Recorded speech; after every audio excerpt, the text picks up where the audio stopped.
I'm sorry to keep you guys. I hope you get paid overtime. It was just one great college basketball game. Arizona's just an amazing team. They make tough shot after tough shot. They defend, they rebound. Really, really impressed with Arizona. They deserve to be a top 10 team in the country, and just thought it was tremendous resiliency on our players' parts to battle and to finally win a game in 4 overtimes. Coach, the last time you and I talked, we were talking about the strength of the Pac-12.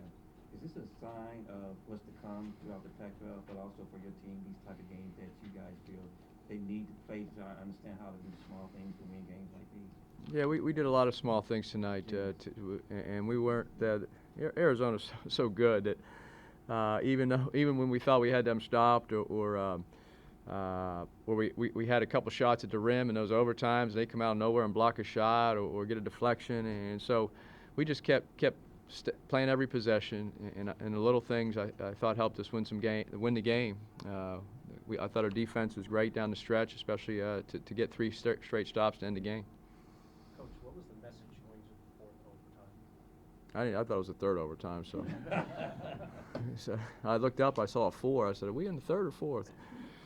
But it was just to stay focused, stay calm, and just keep playing.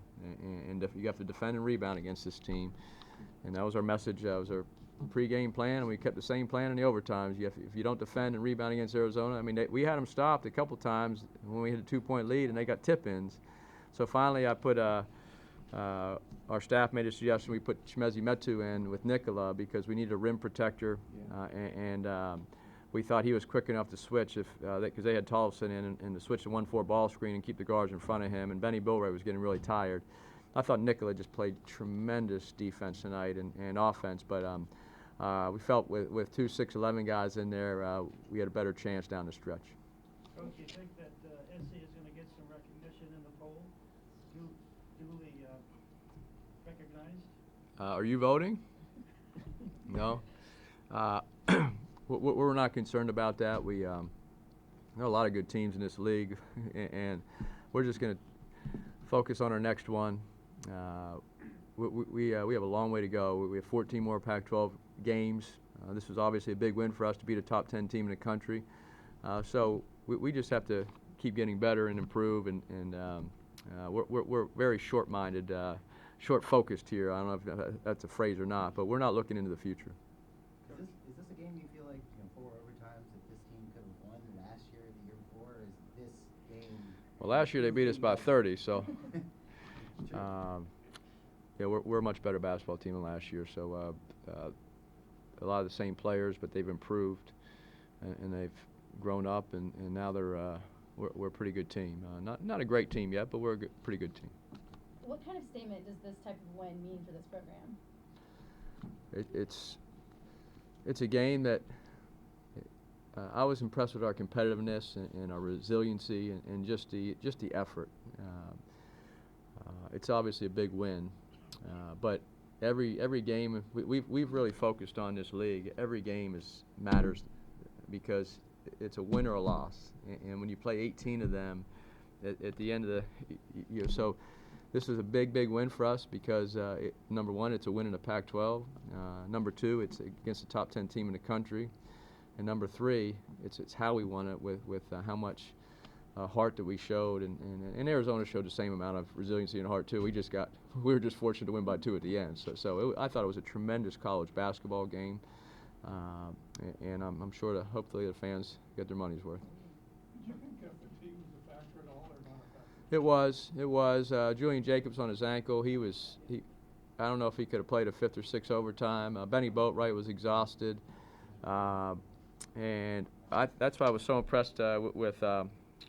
Nikola Jovanovic played 48 minutes, and for him to do that's hard for someone 6'11", and Julian played 53, and Jordan 50, and Elijah 49, and so you're talking about some huge minutes for guys, and I thought the adrenaline really kicked in, and you saw Elijah with those moves to the basket, and then on the defensive end, it looked like he just woke up out of bed and started playing. I mean, he wasn't tired at all, thank goodness, but Fatigue was a factor, I think, for a few guys on both teams. Coach, can you tell us the big difference in you guys going to the free throw line? I think that was a real key factor. And then also your bench, I mean, outstanding, about 34 points for you guys. So how do those two fit hand in hand for us to do victory tonight? Well, Elijah Stewart had 27 of those points off the bench. And when you have that type of explosiveness, Chimezi Metu, I thought, played an outstanding game. And Darian Clark gave us 7 rebounds in 15 minutes again. So you're talking about 3 guys off the bench that really did their job. And getting to the foul line, I thought Arizona plays such good defense. And even though when we thought we had easy shots, they weren't so easy. So to get to the foul line and get some points, and we had to make the free throws, which nice to see some of the guys step up and make them. What's the biggest difference in mentality of this team compared to the last two that would allow this team to outlast a team like Arizona in 4 overtime? The mentality is we want to be a good defensive team, a tough defensive team. That's number one, which we've done that all season. We've had our lapses like every team does. And number 2, we got to share the ball in offense. And we had take care of the ball. And we had 15 assists and only 12 turnovers and 4 overtimes. So I thought we did a great job of taking care of the basketball. And I thought we did a good job defending when the game was on the line. Was this proof that this team is more mentally tough? Well, no question about that. They're a better basketball team. They're more skilled. Their decision making is better. We're bigger and longer this year, and our strength coach did a tremendous job in the offseason, Curtis Schultz. Our bodies are much stronger. We would have physically, we probably could not have. These guys could not have played that many minutes last year. They're just in better shape, and so our game plan is pretty simple. I just go compete, and things I just touched on. Coach, what was the reason that Jordan and all the other players had logged really heavy minutes in overtime, and we didn't really see Chimezi until like fourth overtime period, and Darian Clark didn't even step on the court. Like, what was the reason? Well, Darian came in. I was going offense defense with Darian in the first couple overtimes, but then decided to make the change with Chimezi. Benny was exhausted. Even though offensively he got us a couple buckets, got to the foul line. But just a gut feeling, I thought with Chimezi's rim protection and his length in there, I thought down the stretch he could really help us get some stops, and he did a tremendous job. Do you have a hunch on who Arizona might go to in those last shots? Well, Gabe York is their big-time shooter, and Trier is. I thought we had him stopped 15 times, and he just come up with some kind of shot or a pass, and so usually they go to York or Trier. And Kadeem Allen hurt us in the first over, maybe regulation first over. He got to the lane and made a shot over us, a little floater, and so they have 3 guys can really drive the ball hard, and it's tough to guard a team with them. They have 3 guys like that, and of course Gabe York's just an elite shooter from the perimeter, and tonight Alonzo Trier made 4 threes on us too. So they have great players, and they're very well coached, and it was just a tremendous game. I know you're trying to do your best to balance how important this win was and also not get too high after this. But have you personally ever been a part of a game like this before? In a summer league when I was in college, I played in the 4 overtime game, scored 66 points. And my best friend was the official. In the 4th overtime, we're down 1, and we're going to try to win the game. Now I got 66 points. And I get the ball in my hands. We only had 4 guys because 3 of them fouled out. So I was just going to take it and go score to win the game. My best friend, I'm walking the ball down the court because there's about 18 seconds left. I get to half court, and I have 1 foot over, and he called a 10-second violation because he was the official.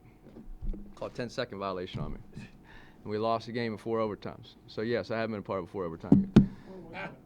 That was in Shippensburg, Pennsylvania at the community center.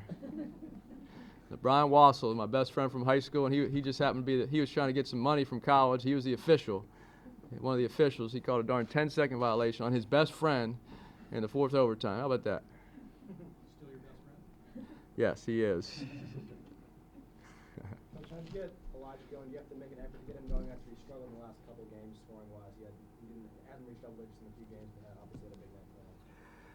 Well, we have 6 guys averaging double figures, so I don't say we're running these plays for you. We try to get a flow going, and we try to make plays for each other. And we have calls and sets to the first option, but Arizona's so good defensively that your first option never works, or very rarely. So your second, third, fourth, and you just got to play basketball. And a lot of Elijah's points tonight came from his teammates setting him up for open threes, Jordan and Julian getting in the lane, or the big guys kicking it out, and then Elijah took 2 big-time moves down the lane and finished on his own, kind of out of the flow of the offense because Arizona defended the first, second, third option. What does Caton have to do to get himself going in Pac-12 play? Caton's a terrific basketball player. He just has to keep going, and he's played great basketball, and he struggled with the shooting a little bit the last couple games, but he's very valuable to our team, and so he's one of those guys. He's our leading scorer. He's taking the most shots in the team, leading field goal attempts, and he's shooting high percentages, and he's improved his play this year. So we rely on him, and but when you have 6 guys in double figures, it's okay for 1 or 2 of the players to have off nights, and we expect him to be back on our next game and help us win.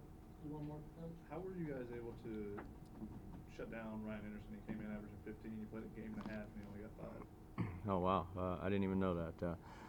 Our big guys did a terrific job. Other than the first flurry in the first half where they getting duck in and layup after layup, we made it.